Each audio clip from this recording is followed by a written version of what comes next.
business arasenga bigakunda. The businessman will also pray. Uwakwiga byanze arasenga bigakunda. The one who has failed to study will also pray. Uw'imiryango yajugunye arasenga ikagaruka. Nutindana n'Imana, If you stay with the Lord, ubuzima buzahinduka. your life will change. Uyu munsi rero ni umunsi udasanzwe. Today is a different day. Ni umunsi w'imbaraga. It's a day of power. Ni umunsi tugomba kumenya icyo tugomba gukora nk'urubyiruko. It is a day that we need to know what we are supposed to do as young people. Urubyiruko Imana iradukunda. Youth, God loves us. Urubyiruko igihugu kiradukunda. Youth, the nation loves us. Urubyiruko itorero iradukunda. Youth, the church loves us. Kuko ni twebwe tuzubaka buri kimwe mu gihe cy'ejo hazaza. Because we are the ones that will build everything in days to come. Nitwe bapasiteri b'ejo hazaza. We are the pastors of the days to come. Nitwe bayobozi b'ejo hazaza. We are the leaders of the days to come. So igihugu n'itorero muri rusange, So the nation and the church at large, kidutezemo byinshi mu gihe kizaza. they have so much hope in us. Hanyuma ibyo byinshi rero, Pardon? ibyo byinshi igihugu kidutezemo, So all those things, all those hopes the church and the nation have in us, ntabwo donc tuzabitanga tugeze muri icyo gihe. we shall not deliver them when we are in that time, Turakwiye gutangira none. but we are supposed to start now. Hallelujah. Hallelujah.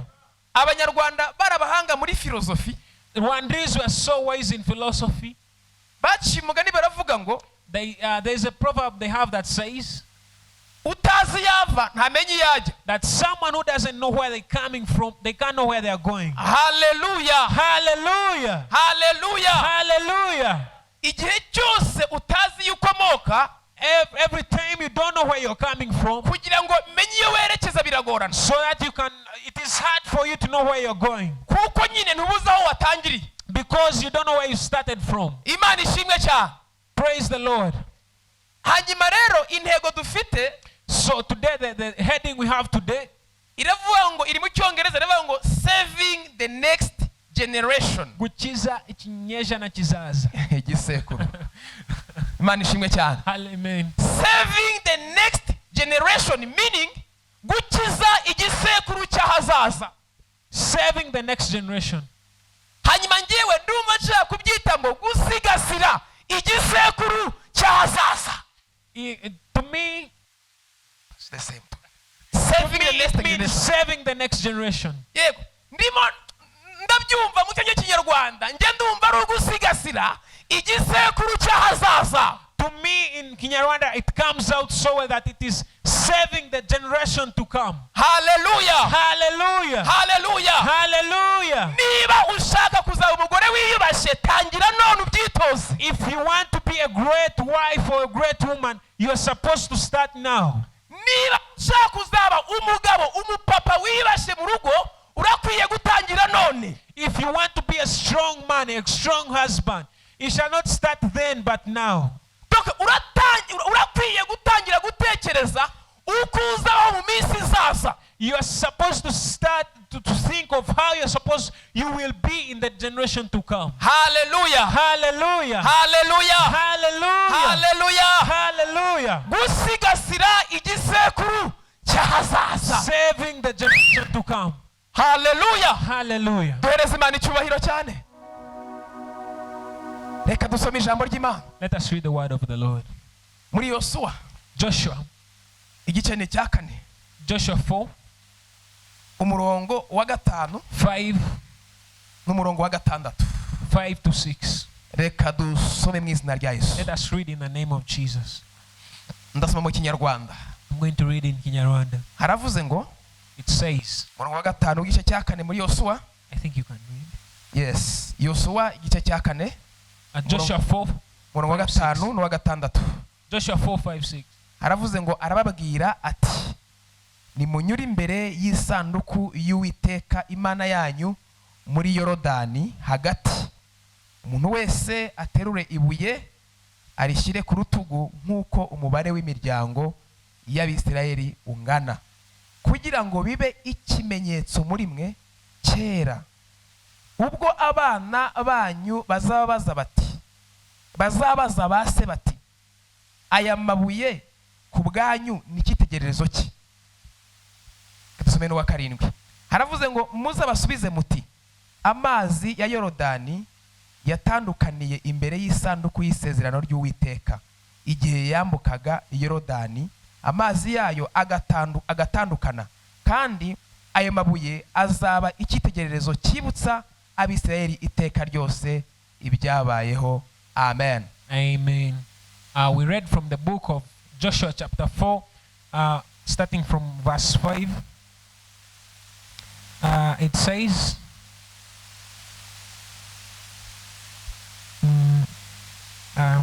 so Joshua called together the 12 men he had appointed from Israel, one from each tribe, and said to them, go over before the ark of the Lord your God into the middle of each of you is to take up a stone on his shoulder, according to the number of the tribes of Israel, of the Israelites, to serve as a sign among you in the future. When your children ask you, what do these stones mean? Tell them that the flow of the Jordan was cut off before the ark of the covenant of the Lord. When it crossed the Jordan, the waters of Jordan were cut off. These stones are to be a memorial to the people of Israel forever. Amen. Amen. Reka nanone dusome urwandiko rwa mbere Paulo yandikiye Timoteyo. 1 Timothy igice cya 4. 1 Timothy chapter 4. Murongo w'8. 1 Timothy 4:8. Yes. Haravuze ngo kuko kwitoza k'umubiri kugira umumaro kuri bike, naho kubaha Imana kukagira umumaro kuri byose, kuko gufite isezerano ry'ubugingo bwa none n'ubuzaza nabwo. Reka nsubiremo urwandiko rwa mbere Paulo yandikiye Timoteyo igice cya 4 umurongo w'8. Haravuze ngo kuko kwitoza k'umubiri kugira umumaro kuri bike, naho kubaha Imana kukagira umumaro kuri byose, kuko gufite isezerano ry'ubugingo bwa none n'ubuzaza nabwo. Mwakineze ijambo ry'Imana. Amen. Imana ishimwe cyane. Amen. Hallelujah. Amen. Intego yacu iravuga ngo gusigasira igisekuru cy'ahazaza. Our theme says saving the next generation. Imana duhana umugisha. May the Lord bless us. Aya materaniro na materaniro ari buze kwibanda kuko urubyiruko rugomba kwitwara muri iyi minsi kugira ngo ejo hazaza tuzabere umumaro society. This service will focus more on informing the youth on how they are supposed to conduct themselves so that they can save the next generation. Inkuru za Yosuwa ni inkuru zindyohera cyane. The stories of Joshua are stories that are so amazing to me.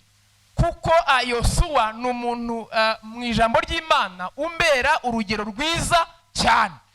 Because Joshua is a good story, a good example to me. Yosuwa Imana yamuhisemo kugira ngo afate inkoni yo kuyobora Abisirayeli mu gihe Mose yari amaze gupfa. Joshua was selected or picked by the Lord to hold the staff or the stick of Moses when Moses had died. He was selected by the Lord. Hanyuma Abisirayeli bose muri rusange bari basaga miliyoni 2 ubariyemo abagabo n'abagore n'abana, ariko Imana ibona Yosuwa niwe muntu ushobora gukwira mu nkoni ya Mose ngo afata Abisirayeli abajyane mu gihugu cy'amasezerano. The Israelites were almost 2 million, both men and women. But among all the 2 million, the Lord chose Joshua to lead them. Hari abantu benshi cyane. There were so many people. Nabo bari barebare nka Yosuwa. They were also as tall as Joshua. Bari bari mu rushigihagararo. They were tall men. Bari bakomeye. They were strong. Ariko Imana ibona Yosuwa, but the Lord chose Joshua. Niwe muntu ukwiriye gusimbura Mose. He was the rightful person to take over from Moses. Hallelujah. Hallelujah. Hallelujah. Hallelujah. Uyu munsi bicaye ahangaha. Today as you're seated here, birashoboka yuko utazi ibyahazaza hawe. bwawe. You might not know what your future holds. Ariko hari umugambi urimo urategurwa ku buzima bwawe. Kandi uwo mugambi ntabwo uwuzi. But there is a purpose upon your life. You might even don't know that purpose over your life. Hanyuma uwo mugambi nta bundi buryo wawumenya utabashije kwegera Imana. And there is no way you can know this purpose not until you draw closer to the Lord. Reka mbabwire akantu gatoya. Let me tell you something small. Abantu benshi hafi 60% muri iyi si, most people are estimatingly 6 out of 100 in this world. babayeho mu buryo bwo guhuzagurika. They live in a sorrowful way. Yes. Babayeho mu buryo bwo guhuzagurika. Most people are confused. 6 out of 100 of the entire population lives in confusion. Ugasanga umuntu abayeho wenda ni umuhinzi. Someone may live as a farmer. Guhinga biranze. Farming has refused. Agiye kuba umumotari. He has become a cyclist. Ageze mu kazi k'umumotari nabwo biranze. He has gone to be a motorcyclist already. It has also moto reka nyirambike njye mu bushoferi. He leaves the motor or this motorcycle. He also goes to drive now a car. Yagira mu bushoferi bikanga. He also fails as a driver. Akajya gutangira ka business. He starts a business. Business ya failinga. Also the business fails. Kabati rero wajya mu rusengero nkajya gusenga nkareba. He says, let me go to church and see. Donc ugasanga umuntu abayeho ari guhuzagurika. But you find someone has lived a life of total confusion. Na yindi mpamvu. No other reason. Nuko ataza hagomba kuba ngahagume. The only reason is that he doesn't stay in the place he's supposed to be. He doesn't know the purpose of the Lord over his life. Hallelujah. Hallelujah.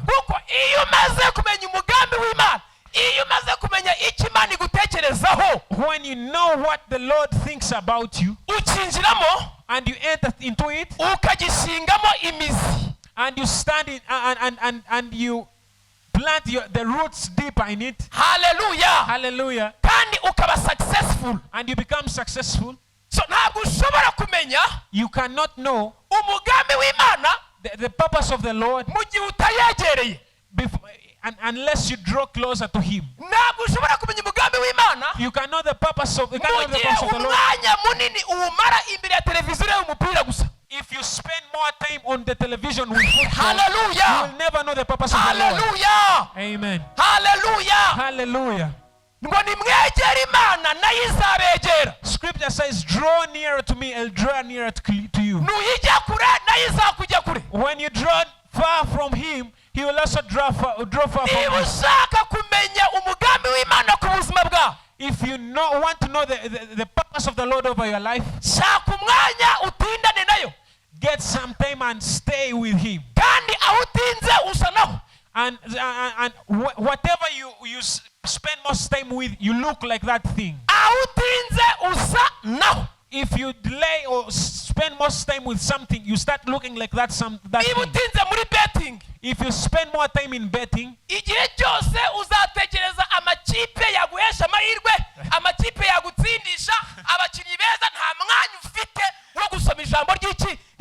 you spend more time in betting, you'll always be thinking of the clubs that will make you win and lose, and you'll never get time to read the word of the Lord. But if you stay with the Lord, God will show himself to you. He will speak to you. You will dream of the Lord. You will read the word of the Lord.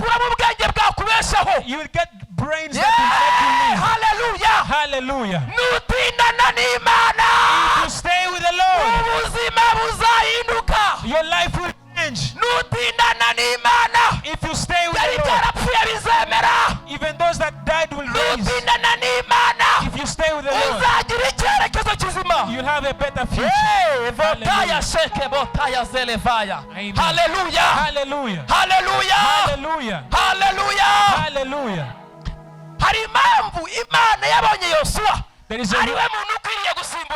There is a reason as why God saw Joshua as deserving to take over from Moses. Hallelujah. Hallelujah.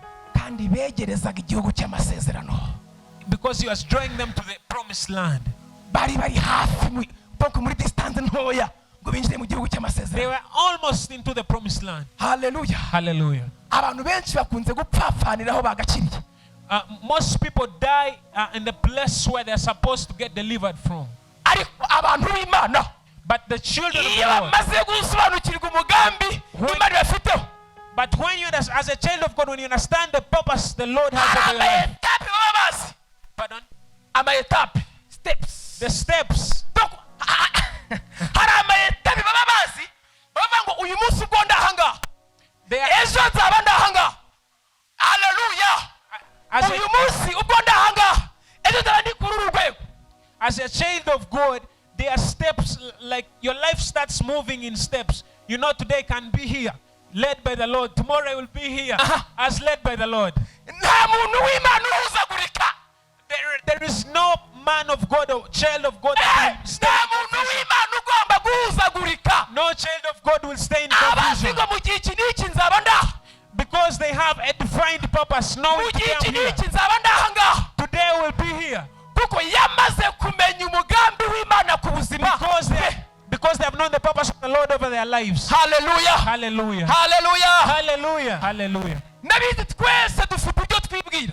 I know all of us, there are things we tell ourselves, Cyane abantu batoya bafite icyo twita assumptions. especially us young people. We have assumptions. Tuba dufite donc uko twumva ibintu n'uko ibintu bizagenda. You tell yourself things will go like this, Ariko uko ntabwo ari ukuri. but it's not true. Ukuri ni iki Imana The ikugambiriye. truth is what God tells you. Haleluya. Hallelujah. Niyo mpamvu Imana yarebye Yosuwa igasanga Yosuwa ni ukwiriye gusimbura Mose. That's why God saw Joshua and said Joshua is deserving to take over from Moses. Icyambere, The first thing, Yosuwa yari azi yava. Joshua knew where he was coming from. Icya kabiri, Secondly, yari azi yajya. he knew where he was going. Haleluya. Hallelujah. Yosuwa ari mu bantu bahagurutse muri Egiputa. Joshua is one of the people that started the journey from Egypt. Bivuze ngo azi ubusharire bwo muri Egiputa. That explains so well that he knows how Azi hard, agasuzuguro basuzuguriye muri Egiputa. he knows how hard Egypt was. Azi ububi bwo muri Egiputa. He knows Egypt. Muri we azi ko kuhava ari umugisha Imana imuhaye. To him, he knew leaving Egypt was a blessing. Ntabwo yari gutekereza kuzasubirayo kuko yari azi ibi yahabonye. He was not waiting to go back to Egypt because he had seen Egypt. Haleluya. Hallelujah. Twavuze ngo icya kabiri ni uko yari azi ahagiye. The second thing we talked about was that he knew where he was going. Yosuwa ari mu bantu 12 bari baragiye gutata igihugu. Joshua is among the 12 men Moses sent to go and spy over the promised land. Yari azi ibyiza by'igihugu arimo arinjiramo. He knew the good things in the land they were moving. Haleluya. Hallelujah. Haleluya. Hallelujah. Ariko benshi bari bari kumwe nawe, abenshi bari baravukiye mu butayu nyine. But most of the people that he was with were born in Egypt. Ariko we yari azi yava, azi n'iyayo. Hallelujah. He knew Egypt and he also knew where he was going. Haleluya. Hallelujah. Dukora comparaison n'ibyo ushaka kuzageraho n'ibyo wavuyemo. Urebe ikigira akamaro. What you have done, where you're from, and where you're going through, where you're going to. Hallelujah. Which one is more valuable? Niba ushaka kuzaba umuntu w'agaciro, tangira ubigendere. If you want to be a valuable person, start now. Ntabwo urambwira ngo uzaba uw'agaciro uri kugendana urumogi mu ipantaro. You can't tell me you'll be of value and you're smoking opium Oya, now. muguti nzaba umuginga wivuga ngo uzaba uw'agaciro. Tell yourself that I'll be a valuable person. Hallelujah. Amen. Hallelujah. Hallelujah. Ntabwo waba ushaka kuzaba umuntu ukomeye. You cannot be a person of value. Ngo utangire ugende uryama n'abagore bose ubonye. And you are fornicating now. Urakwiye kurinda ubusore bwawe. You're supposed to preserve your youth. Kugira ngo ibyo ushaka kugeraho, so that whatever you want to reach, utazabigeraho ariko sidi kurimo. Pardon? You might not reach them with HIV. Praise God. Praise him. Hallelujah. Amen. Hallelujah. Amen. Hallelujah. Amen. Yosuwa yari azi amakuru ahagije. Joshua knew y'igihugu agiye kwinjiramo. Joshua knew his past and his future. Amakuru meza y'ahazaza hawe nta handi wayakura uretse usenza Imana ikayakubwira. positive news can only come from the Lord, or news about your future can only come from the Lord Jesus Christ. Imana ishimwe cyane. Amen. Ikindi cya gatatu, The third thing, Yosuwa yari umurwanyi, yari umusirikare. Joshua was a fighter, he was a soldier. Hallelujah. Amen. Yari azi ibijyanye n'intambara. He knew things related to battle. Yari asobanukiwe ko kujya gufata igihugu atari ukugenda nk'ugiye mu isoko. He knew that capturing a nation was not as when you're moving to a market. Yosuwa yari azi yuko byanga byakunda nubwo Imana yavuze ko bazagifata, ariko ifo kurwana. Joshua knew whether willingly or unwillingly, as long as the Lord wills, he will capture the nation. Hallelujah. Amen. Kababwira akantu. Let me tell you something. Nta munebwe uzabona ubutabazi bw'Imana. Pardon? Umunebwe, lazy person. A lazy person will not see. Nta munebwe uzabona ubutabazi bw'Imana. A lazy person will not see. Niba uzi ko uri umunebwe, The lazy person will not see the rescuing of the Lord. niba uzi ko udashaka gukora, If you are lazy, you don't want to work. niba uzi ko udakeneye gusenga, If you don't want to pray, nta butabazi bw'Imana uzabona. you will not see the victory or the rescue of the Imana Lord. ifasha abantu bari courageous. God likes helping the righteous people. Imana ifasha abantu bari serious. God likes helping serious people. Imana ifasha abantu biyemeza bakaba committed, babe ngo byanga byakunda tuzahagera bakabikorera. God likes helping committed people. Imana ihabwe icyubahiro. May the Lord be praised. Yosuwa yari umurwanyi, Joshua was a fighter. ntabwo yari umusivili. He was not a Ntabwo civilian. yari umusivili. Joshua was not a civilian. Umusivili mu nzu y'Imana nta butabazi uzabona. No civil- Igihe cyose uri civilian nta butabazi bw'Imana uzabona. If you take yourself as a civilian or the nature of a civilian, Hallelujah. you shall not see the victory of the Lord. Hallelujah. Hallelujah. Nta bisubizo by'abanebwe bahari. Nta bisubizo by'abanebwe bahari. There are no. Hallelujah. Yeah. Imana ishimwe cyane. Hallelujah. Pepera Yesu. Wave unto the Lord. Hallelujah. Amen. Mureke dusenge. Let us pray. Twongereho gukora. Let us pray and work. Wikwirirwa kuri WhatsApp kuva mu gitondo kugera nimugoroba. Don't spend most of your time on WhatsApp Uvuga Imana izakugira neza. and you think God will do you good. Biturutse he? Where will it come from? Bibiliya iravuga ngo Imana izaha umugisha imirimo y'amaboko yacu. The Bible says God will bless the works of our hands. Imana izaduha umugisha twakoze. God will bless you when you have worked. Hallelujah. Hallelujah. Hallelujah. Hallelujah. Ntabwo Yosuwa yicaye gutyo gusa. Joshua did not simply sit. Yaravuze ngo nzi ko Imana yavuganye natwe. He said, I know what God spoke to me. Ariko natwe tuzarwana. He said, we are also going to fight. Hallelujah. Hallelujah. Hallelujah. Hallelujah. Umugisha uva mu gukora no kumenya Imana bifatanije. The blessing comes from knowing the Lord and working. Hallelujah. Amen. Ntabwo Imana igikoresha abanebwe. God does not use Ntabwo lazy Imana people. igikoresha abanebwe. God does not use lazy people. Umva kuri Dawidi yavuze. Hear what David said. Yarageze ku rugamba. He was tried in battle. Yasanze abandi Bayisiraheli bari mu myobo batinye. And he found the children of Israel Aravuga scared. ngo njyewe ntabwo nasenga gusa.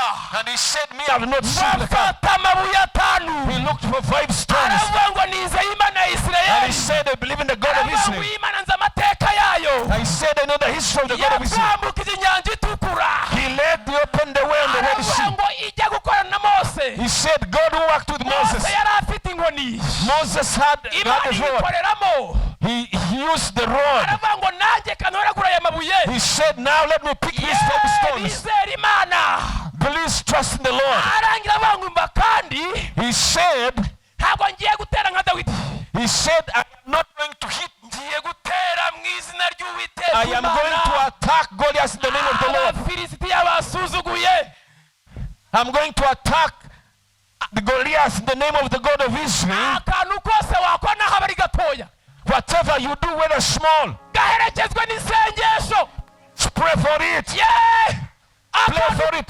Akantu kose wakora. Everything that you do, Gaherekeje isengesho. accompany it with prayer. Iga werekezeho isengesho. Accompany it with prayer. Ba mu kazi usenge. At work, pray. Amamara usenge. You pray. Ibyo wakora byose. Whatever you do, ongeraho Add isengesho. their prayer. Hallelujah. Hallelujah. Yeah, hallelujah. Amen. Hallelujah. Hallelujah. Pepe ya Bwana. Wave unto the Lord. Yeah, pepe ya Bwana. Wave unto the Lord. Hallelujah. Hallelujah. Imana ihabwe icyubahiro. May the Lord be praised. Umva ibintu Yosuwa Listen, please. yari yujuje kugira ngo Imana ibone yuko akwiriye kuyobora ubwoko. Listen to what the qualification of Joshua. Imana ihabwe icyubahiro. Praise the name of the Lord. Hallelujah. Amen. Hallelujah bacuti banje. Amen. Imana ishimwe cyane. Praise the name of the Lord. Hanyuma Yosuwa Then Joshua, afata inkoni yo kuyobora. and then he got the rod of leadership. Ndagira ngo mbabwire kano kantu mw'abantu mwe. I want to tell you this, Rubyiruko, young people. murabona iterambere uko rimeze. You can see how the world is prospering. Ririmo ririrukanka. The world is moving at a very terrific speed. Uragura ipantaro uyu munsi, Every day, nyuma y'amezi 5, after 5 months, ahubwira ngo iyo pantaro ntabwo ikiri kuri mode. then you find the trousers just down here. Urubaka inzu uyu munsi, Yes. urubaka inzu uyu munsi, If you build a house today, nyuma y'imyaka 2, after 2 years, kugira ngo igisenge ntabwo kigezweho. they will tell you it is now outdated. Waba uyirimo If you are in ukagira ngo uri mu nzu y'igitebo, and you go to another house, kuko iterambere riri kwirukanka. because the world is developing very fast. Barubaka ama etaje, They are building storage houses. barakora ibintu bidasanzwe They are by'iterambere. doing so many things of development. Ariko ikibazo gihari, But you people, twewe abasenga, we pray. twebwe abana b'Imana, We the children of God. turacyari muri analogue, But for us, we are still in the analog. turacyari inyuma. We are still behind. Uko isi ihindura amayeri yo kubaho, We are not moving very fast. mureke turusheho kwegera Imana Let us seek God kugira ngo ahazaza so that tomorrow, the next generation, itorero ritazaburizwamo. so that in the church in the next generation has to appear. Let us begin now. Niba ari interineti, If it is internet, tuyisomeho amakuru yerekeye ku Mana, use it for the Lord. tuyisomeho ibitungura, Get gospel from the internet. ibyaduhesha umugisha. Look for what will profit Si you. igihe cya porunogarafi, It's not a time si for igihe cyo pornography. kureba abambaye ubusa, It's not for seeing si people who are igihe cyo naked. gukina urusimbi, It's not for gambling. ni igihe cyo kwagura ubwami bw'Imana dukoresheje tekinoloji. Use internet for the gospel. Hereza Imana icyubahiro. Praise the name of the Lord. Oh, hallelujah. Hallelujah. Oh, praise God. Hallelujah. Imana ishimwe cyane. Praise the name of the Lord. Bwira mwene so ngo duhindure uburyo. Tell your brother, please change the direction. Mubwire ngo duhindure imikorere. Let us change the way we do things. Kandi And tube stable, donc dukomere mu byo turimo, dushikame mu byo turimo. let us be strong in what we are learning now. Imana igendana n'abantu bashikamye. God works with people that are established. Yosuwa yari ashikamye. Joshua was an established and focused man. Mubyibuke we na Kalebu Joshua and Caleb, nibo babwiye Mose, they are the ones that told Imana Moses. yacu nibitwishimira. They said, if God loves us kandi iri mu ruhande and rwacu. is on our side, Bariya banaki, those strong men, the bariya Anaks, banyakanani, those giants, tuzabarya we nk'imitsima. shall crush them like food. Hallelujah. Amen. Turakwiye gushikama. We are supposed to be strong Twabwira Satani ngo mva Satani, and tell the devil, aho Imana ishaka ko tugera tuzahagera byanga byakunda. we have to go there, kama mbaya mbaya. Aho Imana ishaka yuko tugera tuzahagera. Wherever we want to go, we shall reach there. Ariko si uzahagera n'amafoto y'abambaye ubusa muri telefone. But will you reach there when your telephone is full of naked people? Oya, Photographs of naked people. uzahagera n'akamogira. Will you go there with opium in your pocket? Uzahagera umaze kurya abana n'abagabo batandatu cyangwa Will bane. you go there when you are sleeping with men every day? Hallelujah. Amen. Hallelujah. Amen. Hallelujah. Amen. Any good achievement needs a sacrifice. Buri kintu cyose cyiza gikeneye igitambo. Ugomba Hallelujah. gutamba. Yego. Hallelujah. Amen. Ikintu cyose cyiza ushaka kugeraho, Anything that ukeneye kubanza kwigomwa. Power of sacrifice. Everything good you have to achieve, you have to sacrifice. Hallelujah. Amen. Gira imyitwarire ushyira hariya iwe ngo nashaka kubaho gutya. You have to put down, bad conduct. Hallelujah. Amen. Va mu bidatunganye. Can you leave things that are not good? va mu by'abandi bari gupfapfaniramo. Stop what other things other people uvuye are ngo ni doing. umuntu w'Imana nshaka kugera ahantu runaka. For you know, say, I am a person of a vision and I want to be there. Imana nayo izagufasha. God will support you and work with you. ariko banza uve mu bidatunganye. But please, can you stop those bad things? Hallelujah. Amen. hanyuma ngo Imana And then God ishyurira Yosuwa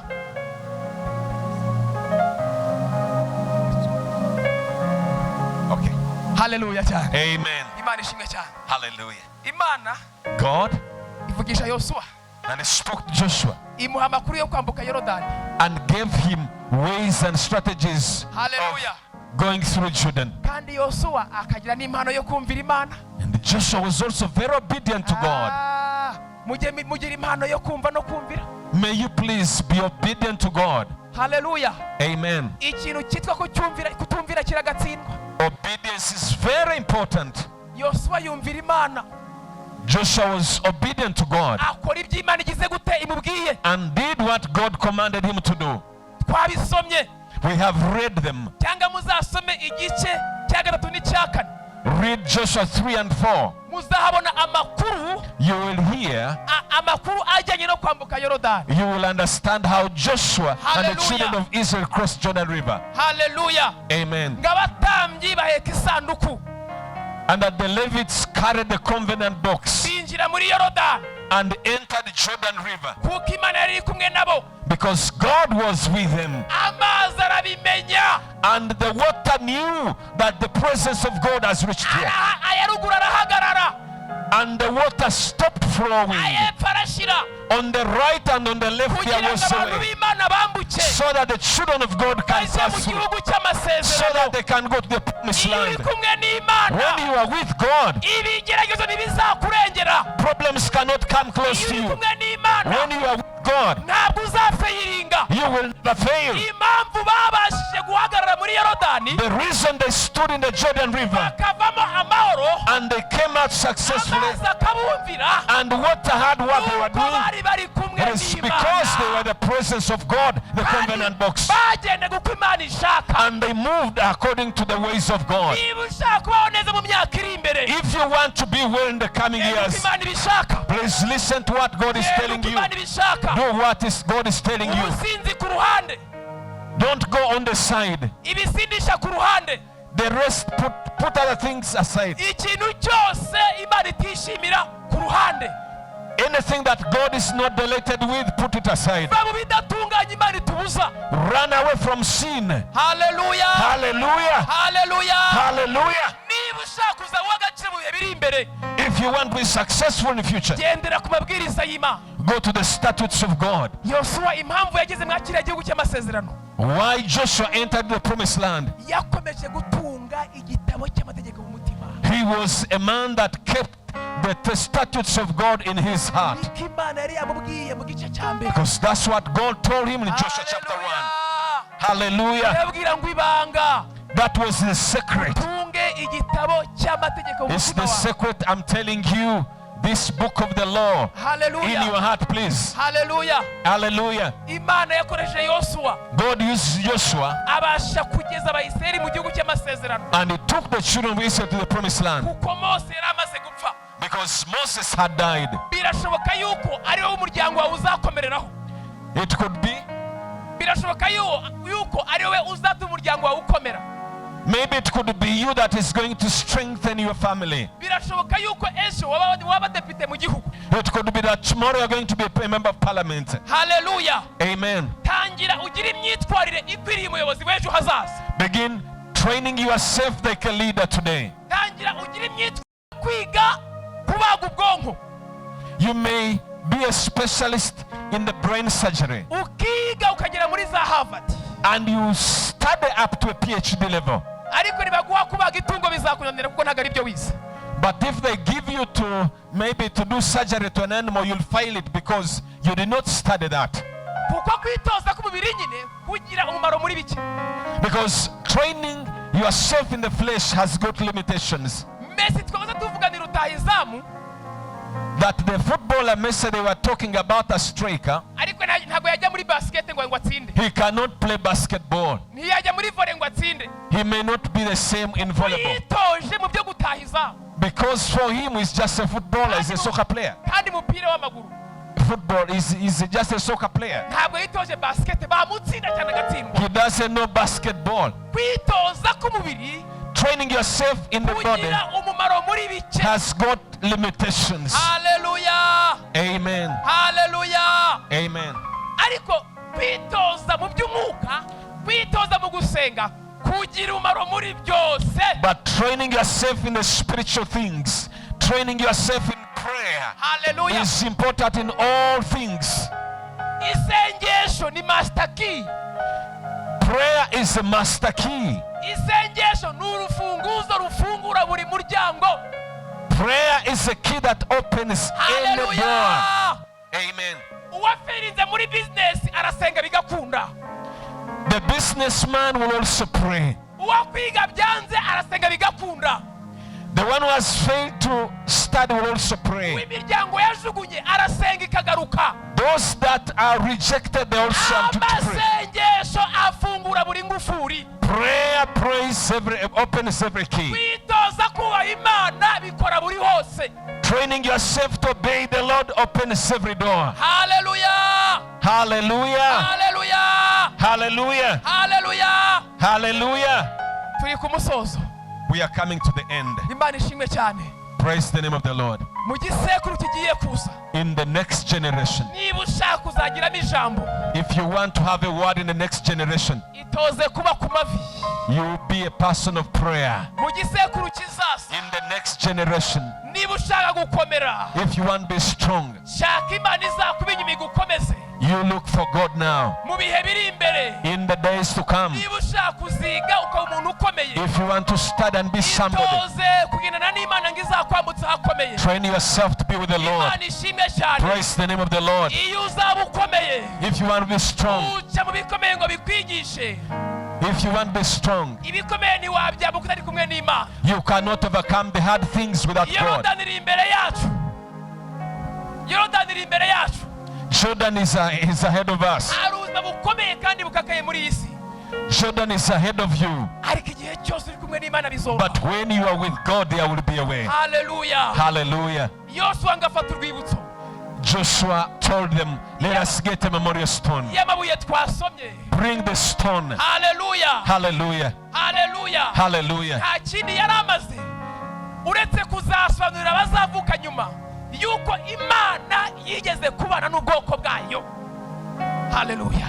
Hallelujah. Iyi Imana igukoreye ikintu, When God does something, jya ukibika mu mutwe, kikubera urwibutso. keep it in your heart and let it be a memorial. Igihe cyose ugeze mu bikomeye, When you are in hard things, ubwire Satani ngo Satani, tell the devil, ibi bikomeye these hard things, ibiruta ibyashize Imana yandengeyemo. they are not like the ones that God helped me to overcome.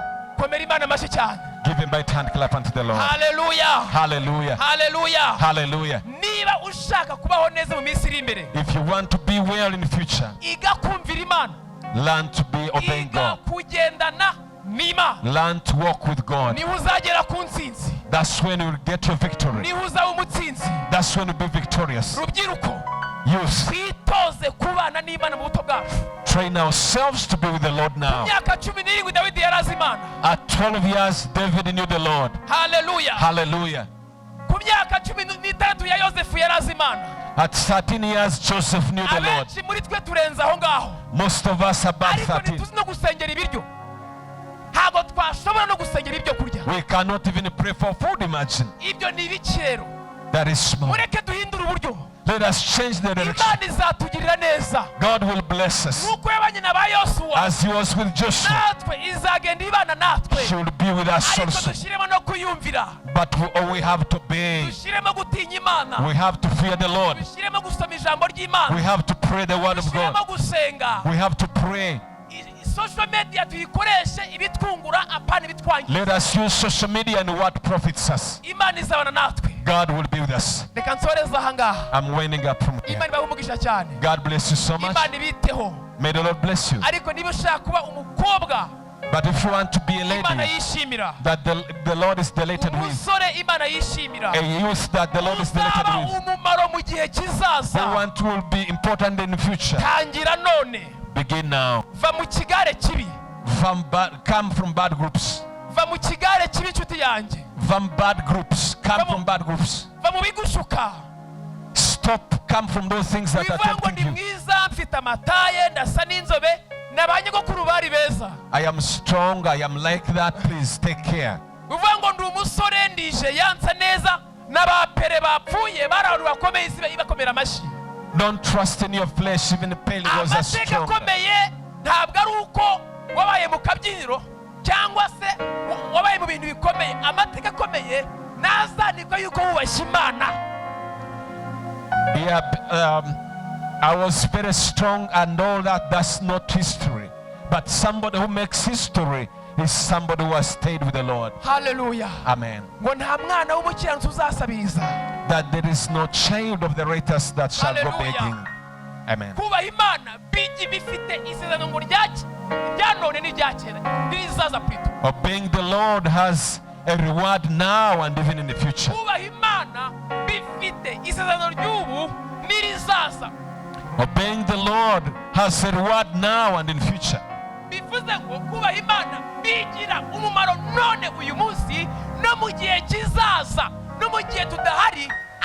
Abazadukomokaho bazagendera kuko twasenze Imana, bazagendera mu mugisha twahawe n'iki n'Imana mu gihe Obeying the twasenga. Lord has effects now and in the future, and even the children that we shall produce. Imana ibaha umugisha. Amen. Imana ishaka kugendana natwe, God has ariko spoken. tuyumvire Obey the Lord. kandi tugire umwuka wo kurwana mu buryo bw'umwuka, turwanisha amasengesho. And let us be warriors, fight in the spirit. Tuzagera kure nitwumvira Imana. We shall go far if we obey the Lord. Tuzagera kure nitwumvira Imana. We shall go far if we obey the Lord. Imana ibaha umugisha mwinshi cyane. God bless you. Asante sana.